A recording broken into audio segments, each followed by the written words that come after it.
Iran आणि अमेरिकेत पुन्हा युद्धाचे ढग दिसू लागल्यानं त्याचे परिणाम शेअर बाजारावर दिसू लागले। आज शेअर बाजार उघडताच सेन्सेक्स जोरदार आपटला। सेन्सेक्स 800 अंकांनी कोसळला। तिकडे रुपया त्याच्या सर्वाधिक नीचांकी पातळीवर आलाय। डॉलरच्या तुलनेत रुपयाची ऐतिहासिक घसरण झाली। डॉलर 96.17 रुपयांवर। चांदीच्या दरात 7,000ची वाढ। चांदी प्रति किलो 2,70,000वर। चांदीच्या आयातीवर केंद्र सरकारनं बंदी लावल्याचा परिणाम। चांदीच्या आयातीबाबत केंद्र सरकारचा मोठा निर्णय। आयात शुल्कामध्ये वाढ झाल्यावर चांदीच्या आयातीवरही केंद्र सरकारचे निर्बंध। चांदीच्या आयातीबाबत घेतलेल्या निर्णयामुळे देशातील सराफा बाजारावर आणि उद्योग व्यवसायांवर परिणाम होण्याची शक्यता। उन्हाच्या तडाख्यामुळे बाजारामध्ये भाज्यांची आवक घटली तर इंधन दरवाढीमुळे भाज्यांचे भाव वाढले। टोमॅटो, गाजर, वाटाणे तसंच गवार सारख्या भाज्यांचे भाव वाढलेत तर बहुतांश भाज्यांचे भाव स्थिर। वाशिम जिल्ह्यामध्ये अनेक ठिकाणी पेट्रोल पंपावर डिझेल मिळवण्यासाठी वाहनधारकांची मोठी गैरसोय होत असल्याचं चित्र। लिटरभर डिझेल मिळणं कठीण झालंय। डिझेलच्या तुटवड्यामुळे अनेक डिझेल वाहनांची चाकं थांबण्याची वेळ आली असून त्याचा परिणाम सर्वसामान्य नागरिकांसह वाहतूक व्यवस्थेवरही होताना दिसतोय। राहणार शेनगावचा आहे। मी मुंबईवरून माल घेऊन आलोय। मला एकही पेट्रोल पंपावर डिझेल नाही भेटलेला आहे। आता मला नागपूरला जायचं आहे। मी वाशिममध्ये उभा आहे। आता तर मी 10-12 पेट्रोल पंप धुंडत आलोय पण एकही डिझेल भेटलं नाही मला पंपावर। हिंगोलीमध्ये खरीप हंगामाच्या तोंडावर डिझेलचा गंभीर तुटवडा। जिल्ह्यातील अनेक पेट्रोल पंपांवरती डिझेलचा साठा संपल्यानं शेतकऱ्यांची मोठी गैरसोय। गोरेगाव इथल्या पेट्रोल पंपावर डिझेलसाठी शेतकऱ्यांनी कॅन घेऊन रांगा लावल्या। 6 ते 7 तास उलटूनही शेतकऱ्यांना डिझेल मिळालेलं नाही आणि त्यामुळे संतप्त शेतकऱ्यांनी प्रशासन आणि तेल कंपन्यांविरोधात नाराजी व्यक्त केली आहे। आता आम्हाला ही सरकारकडून ही अपेक्षा नव्हती, पण आता आमच्यावर अशी वेळ आलेली आहे की आता आमची लय बिकट परिस्थिती आहे। ट्रॅक्टरवाल्याला डिझेल भेटेना, आम्हाला ट्रॅक्टर भेटेना शेतात काम करायसाठी। जून महिना 10 दिवस राहिला। शेतीची मशागत कशी करायची, कोणती पेरणी करायची याच्यानुसार शेतीची मशागत जर नाही झाली तर शेतकऱ्यांनी पेरायचं कसं। कांद्याला मातीमोल भाव मिळत असल्याने शेतकऱ्यांमध्ये संतापाची लाट। कांद्याला हमी भाव मिळावा यासाठी लासलगावमध्ये शेतकऱ्यांचा एल्गार। आमदार रोहित पवार आंदोलनात सहभागी। कांद्याला हमी भाव जाहीर करण्याची मागणी। छत्रपती संभाजीनगरमध्ये कांदा प्रश्नावर ठाकरेंच्या शिवसेनेचं आंदोलन।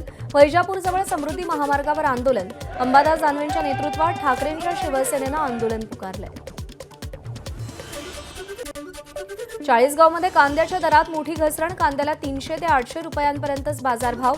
समाधानकारक दर नसल्यानं कांदा उत्पादक शेतकरी नाराज। उत्पादन खर्चही निघत नसल्यानं शेतकऱ्यांची आर्थिक कोंडी।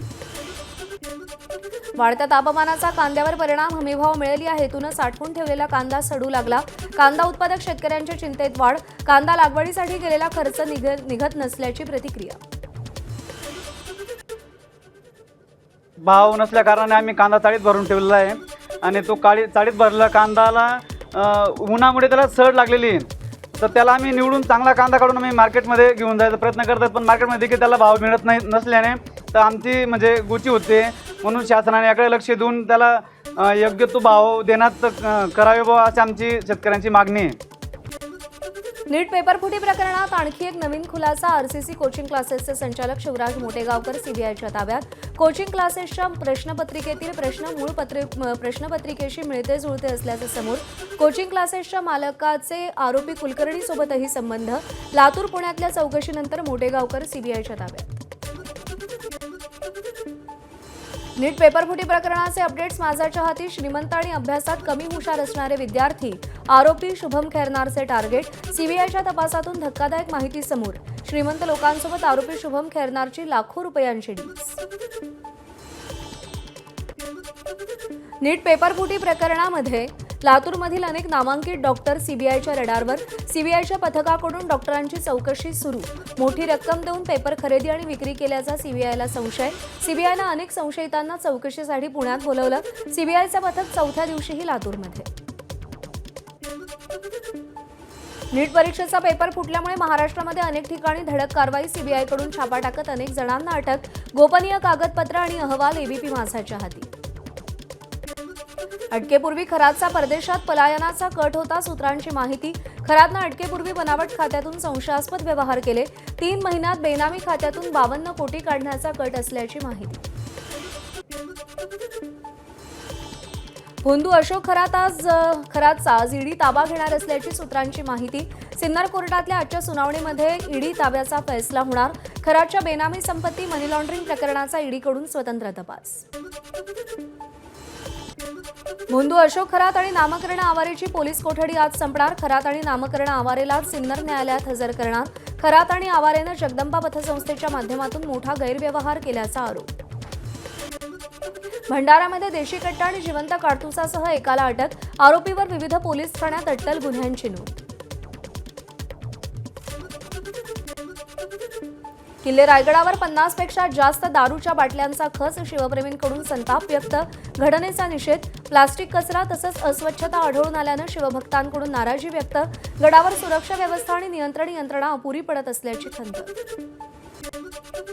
विधान परिषदेच्या द्वैवार्षिक निवडणुका जाहीर. 16 जागांसाठी 18 जून रोजी मतदान होणार. अर्ज भरण्यासाठी 25 ते 1 जून पर्यंतचा कालावधी. 22 जून रोजी 16 जागांच्या निकालांची मतमोजणी. विधान परिषदेत उद्धव ठाकरेंची केवळ 31.58% उपस्थिती. सदस्यांच्या उपस्थितीची आकडेवारी समोर. भावना गवळी, रामराजे निंबाळकर यांची सलग 3 अधिवेशनांना दांडी, तर काही सदस्यांचा 90%हून अधिक उपस्थिती राखत आदर्श. उद्धव ठाकरेंच्या सभागृहातील उपस्थितीची आकडेवारी थक्क करणारी. असं प्रतिनिधी जनता कसे स्वीकारणार? मीच राजा आणि सगळ्यांनी मला म्हणा महाराजा, असं फार दिवस चालत नसतं. भाजप प्रवक्ते केशव उपाध्यायांची टीका.